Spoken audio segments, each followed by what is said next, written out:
Josh Heupel was the 2022 Southeastern Conference Coach of the Year and is a two-time National Coach of the Year finalist.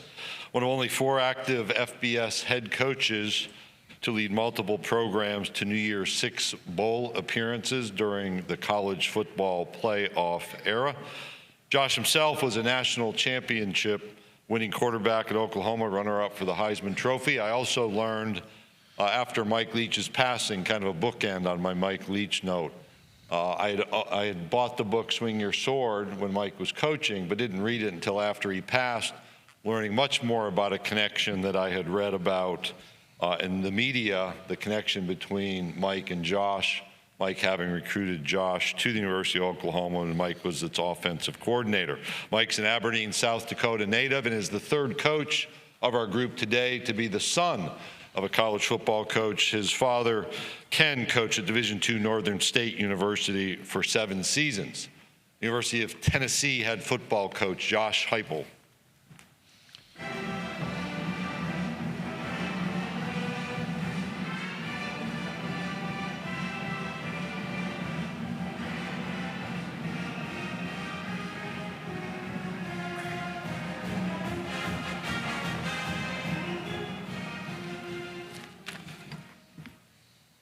Hello, everybody. I know I'm closing up shop here, but to everybody, I want to welcome you to Mid-State, to the city of Nashville. Hope you guys have had a great week here, enjoying some music, enjoying Broadway, and having some fun. This city and this area of the state, Mid-State, is extremely important to the success of Tennessee. It's big part of our past success as well, and a lot of great Vol fans and former players that call this place home, and so excited to see them. It's fitting that we're here today for SEC Media Days, our program, because in 44 days we get an opportunity to kick off against Virginia right here in Nissan Stadium. Looking forward to seeing everybody in Vol Nation show up in droves for that ball game. As I was getting ready for today, just started writing down some notes last night and really started to reflect just on the past 2 years and what has transpired inside of our program at our university and, where we've come in such a short amount of time. When I took over 2 years ago, there was so much uncertainty that surrounded our program in late January. And because of the connection and accountability and love and trust that we've built inside of the building with our players and staff, we've been able to climb relatively quickly. But to go back to that time, we're a program that entered that fall with only 65 scholarships, the uncertainty of an investigation that was taking place on our campus.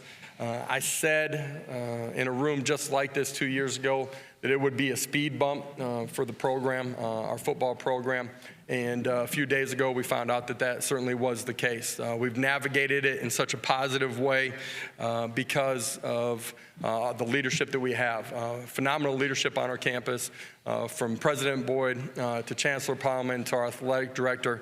We've been transparent and real and been able to close that narrative on our program and move forward. And I'm not sure that there's a better time to be a Vol. You look at the trajectory of this football program, what's happened over the last 2 years and where we're going. The energy and excitement that surrounds our building every day, the energy that surrounds our fan base, Vol Nation across the country, but also the success that's happening in each and every sport that resides inside of our athletic department. Phenomenal leadership with coaches and great student athletes that do things the right way. Our program has been player-driven from the very beginning. You guys have heard me say that before. It always will be. I think great seasons, championship seasons happen because of the leadership and the accountability and connection that happens inside of the locker room. As I look back on our past success, that doesn't happen. I talked about, the 35 guys that left our program through the transfer portal before or right after I took over. We had a lot of guys that stayed, that first year 65 scholarship guys. Those guys that chose to stay, that were connected and cared about the Power T, that 21 and 22 class, are going to be revered and remembered in an unbelievably unique way because they rebuilt the cornerstones of Tennessee football for the future. And that ends with an Orange Bowl win last year that we're certainly excited about. Parlayed itself into the success that we've had in the NFL draft over the last 2 years. 10 draft picks over the last 2 years, one of the highest numbers in the country. Last year, 5 guys drafted in the top 3 rounds, which is second in the country. A lot of really unique things that are happening with their future inside of the game, but also what they're doing outside, the impact that they've had inside of our community. We've reset a team record every semester that I've been there. Last semester, we finished with a 3.17 team GPA. Our kids are doing it right and having a lot of fun competing together on a daily basis. Fortunate to bring 3 tremendous ambassadors for Tennessee football here today. Joe Milton, Omari Thomas, and Jacob Warren. Omari and Jacob are residents of this state. They've grown up with the Power T being a symbol inside of this border. Joe obviously is a great leader and ambassador for our program. The tough thing about only choosing 3 guys is you only get to choose 3. We have a lot of great guys that are great leaders inside of our program that are a part of our leadership council. They weren't fortunate to be here or I couldn't bring with us, but they are also great representatives of our program. Really, a lot of special moments from a year ago as we look back on the 22 season. A lot of special moments, things that our fan base will remember forever. The players inside of the locker room will remember forever. At the same time, fell short of a lot of the goals that we had set for our program. And I'm really excited and proud of what our players have done since they've gotten back on campus in late January. Their ability to reset and refocus and be ready to go accomplish a mission together. Individually grow, but collectively get ready to go accomplish a mission. It's a group that's extremely hungry. They want more, they expect more, and we're certainly excited about embarking on this 23 season. Accountability and consistency in that has been one of the main things that we've focused on this year. In this conference, you don't get any redos. You better show up every single Saturday afternoon or evening. You're going to play great players, great coaches, and you got to be ready for those moments at home or on the road. And through that, we've tried to increase our leadership and ownership from within our program. I talked about how important that is to me. I think that's where championship seasons lie. And the second thing is we've tried to become more physical. And when I say that, everybody thinks about the line of scrimmage. But it's really at every position and every person inside of our program, continuing to grow in that way so that we have an opportunity to be the most physical football team on the field every Saturday. A ton of excitement that surrounds our program, 71,000 season tickets sold. The energy is real inside and outside of our program. But as I said at the end of the bowl game, the best is yet to come for Tennessee football. Excited about this journey with this group of guys in this 23 season. And I don't know that there's ever been a better time to be a Vol. So with that, I'm going to open it up for questions. If you have a question, raise your hand. Price, Arizona, or Alexis will get a microphone to you. Please give your name and affiliation and stand up, please. Thank you.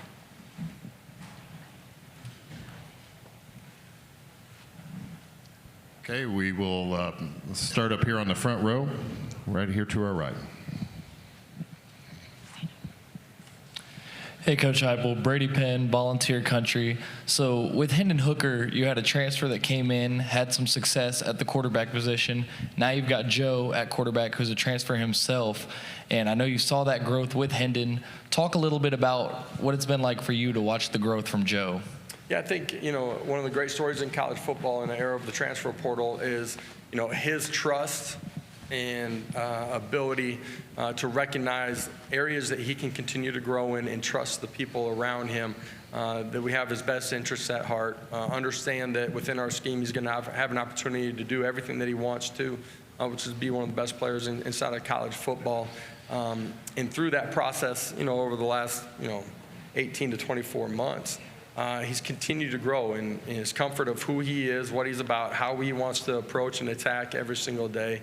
How he wants to grow as a football player, meaning fundamentally at the quarterback position, along with understanding offensive and defensive schemes so that he can put his eyes in the right spot, get his body in the right spot to be consistently accurate with the football. And then how he wants to impact his teammates. Nobody inside of our program was surprised by the success that he had when he got his opportunity last year as a starter. He played extremely well when he got into football games throughout the course of the season, but his preparation, his urgency, how he practiced, all those things led himself to everybody inside of our building believing that he was going to play at that type of level. And he's got a lot more out there. He's had a great offseason. For 15 practices in spring ball, did a great job of navigating the pocket, being extremely accurate with the football. I'm really excited to get back on the grass with him during the course of training camp. I believe he's poised to have a great 23 season. Coach, we'll go over to my left and your left, second row. Eric. Eric Bailey with the Tulsa World. Josh, you've been around college football your entire life. I was just curious, what does it mean to you to be on the College Football Hall of Fame ballot? And what do you think your players know about your playing career and also the national championship that you won at Oklahoma? Yeah, they don't know enough about my playing career. Day one in training camp, I'm going to make sure we put a couple highlights up there. None of them of me running around either, by the way. It's a great honor to be looked at in that way, to be on the ballot, to be potentially a part of the Hall of Fame. A year ago, we got an opportunity to recognize one of our teammates, Roy Williams, that got a chance to go win. Special player, had such a huge impact on the game, and certainly what we did there at Oklahoma. Those things only happen, though, because of the players that I got an opportunity to be in the locker room with every single day. Forever grateful to all of those guys, everybody on the offensive side of the ball, the 5 offensive linemen, but everybody on that team. It was a special team, and, it's certainly made a huge impact in my life. Part of why I'm up here today, to be honest, and so forever indebted to those guys and very appreciative, but humbled by that recognition as well. Okay, we'll stay over on that same side on the aisle, far out.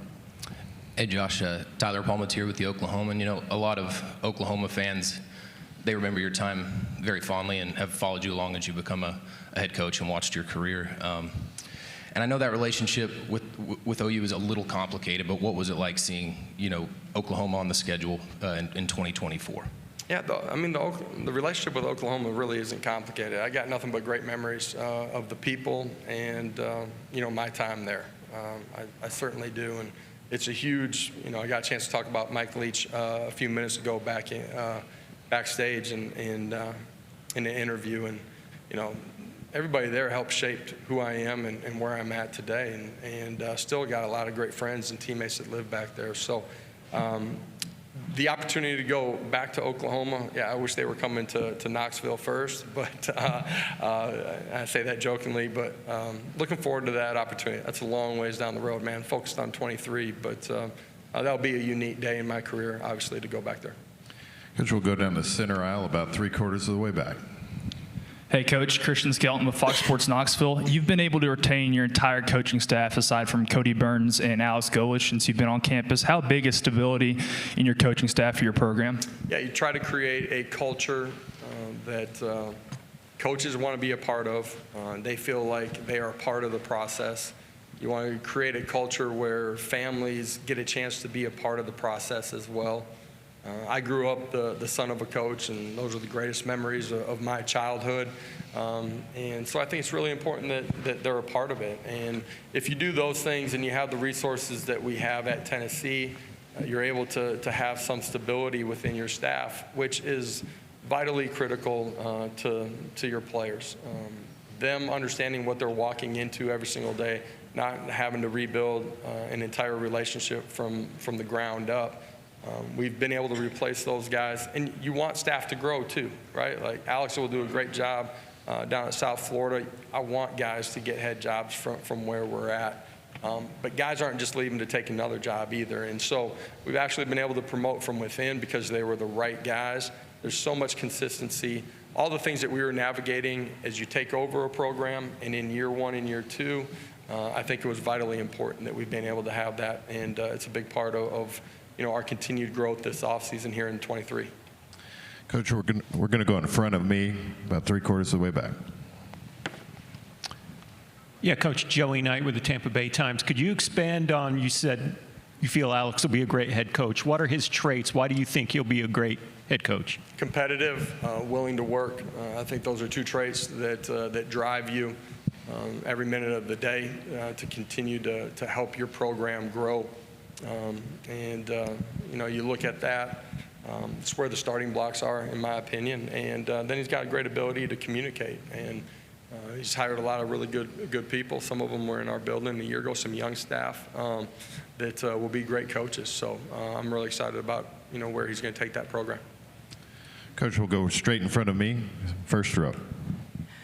Teresa Walker, the Associated Press.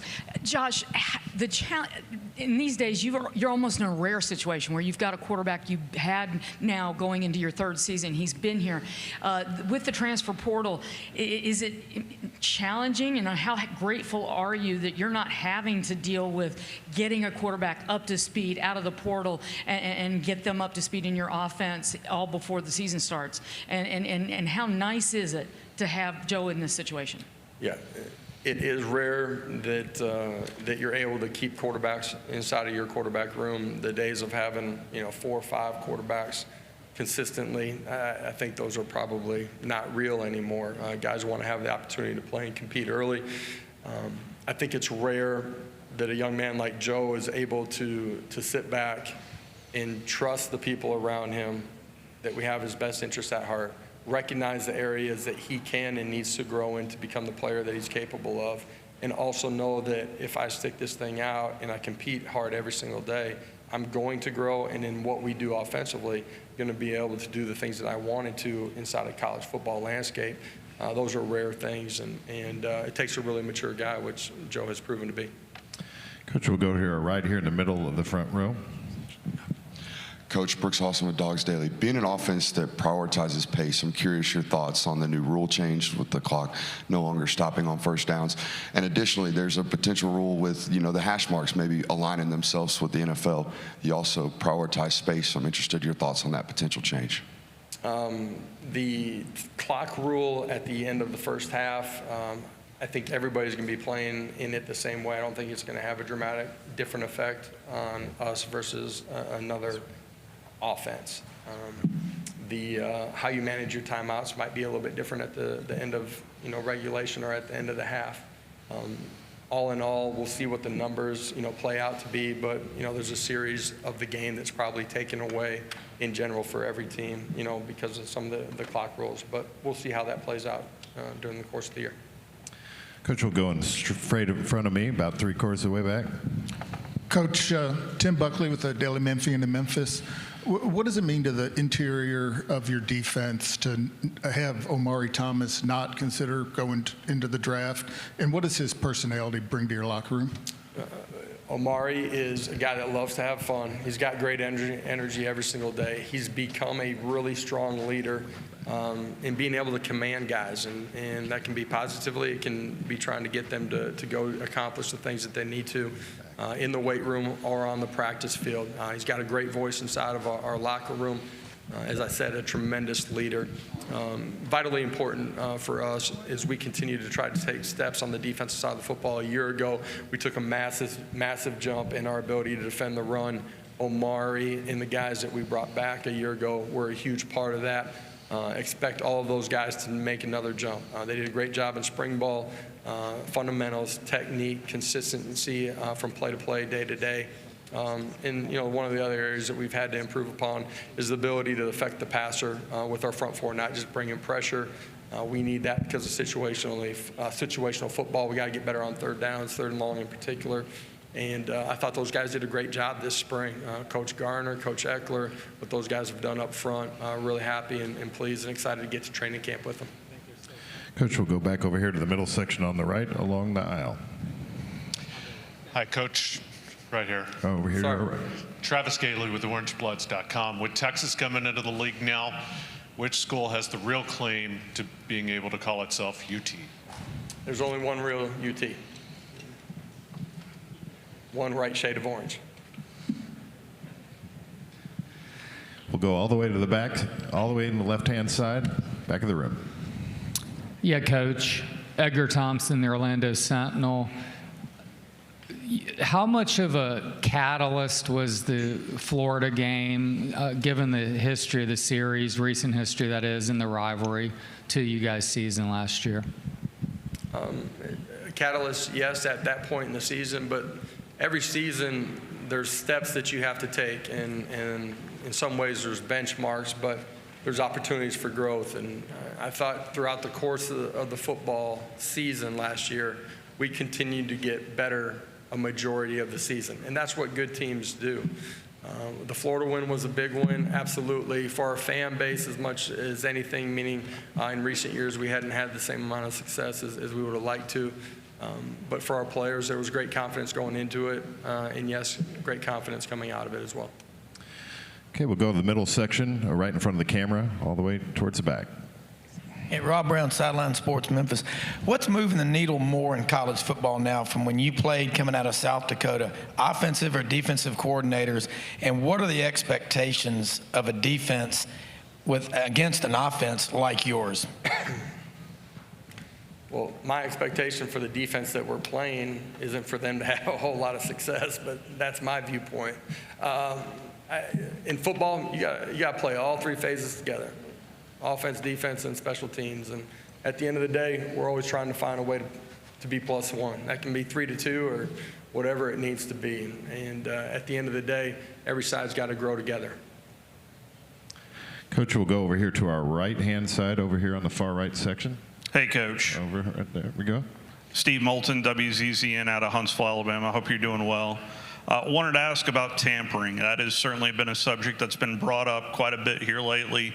How big of an issue is it, and what would be a good starting point to alleviate this issue? How big of an issue it is, I don't know. I think there's so many people that are involved in the recruitment of players. Could be high school coaches, could be workout facilities, 7-on-7 coaches, whatever. You know, there's so many different dynamics that go into it. I don't know how you stop the communication completely at any one point. So I don't have a silver bullet for that issue, similar to a lot of other issues that maybe we're trying to navigate inside of college football. But there's a lot of smart people that are working on finding answers to those things. Coach, we'll stay on the same side over on the right-hand side in front of the SEC logo. Jacob Goins, ESPN 106.7 in Auburn. Besides wins on the football field, what's a goal or goals for you as a head coach at the University of Tennessee? Standard at Tennessee is to win championships. It's pretty clear. You know, I think we're top 10 in the history of college football in wins, first-round draft picks, bowls, bowl wins. The standard is to compete at the highest level and win championships. You know, for us, that starts in the Eastern Division, which everybody knows that there's a lot of good football that's played in that division. Okay, Coach, we'll stay on that same side in the front row right here. Coach Dan Harrelson, Vols Wire. Speaking of recruiting, obviously it's a big part of the game. Brian Kelly mentioned this week that in the future he thinks AI will be a driving force for intriguing options, you know, trying to see what player profiles out there that kind of fit what you want to do offensively, defensively. What's your opinion on that going forward? AI is infiltrating in so many different areas, from business, I'm sure in sport too. Eventually becomes a resource probably for everybody inside of college football. You know, how quickly that partakes inside of our program, I can't give you an answer on, but I'm sure that at some point it will. Stay in that same section, 2 rows back, just right behind. Hey Josh, Andy Witchery with On3. The Knoxville News Sentinel reported that the Tennessee Attorney General may have used the NIL law in the state to threaten to sue the NCAA and maybe prevent a bowl ban. I know there's a different regime, but what is it like to have the state AG behind the program and willing to support the school's athletes? Well, I said it earlier when I opened up in my opening remarks. Just, you know, our administration and their willingness to fight for innocent student athletes. You know, I mentioned the 65 scholarships players walking into that first season because there was huge hurdles in our first 2 years to get to this point that we've had to climb out of. And, you know, the easiest thing would have been for our administration and for me too is to take a bowl ban in year one. But that wasn't right. The guys that were left were innocent guys and new staff. You know, there's nobody left from administration in our athletic department to the football side of it, football staff to our players that was really involved. And so it was right to compete and give those guys an opportunity to fulfill or have an opportunity to fulfill all the things that they wanted to inside of a college football season for those guys that were going out. And, you know, appreciate our administration and everybody fighting for those guys. Okay, we have one right up here, Arizona. If you'll come up right here on the front aisle, second row. Bob. Hey, Josh. Bob Holt, Arkansas Democrat Gazette. How you doing?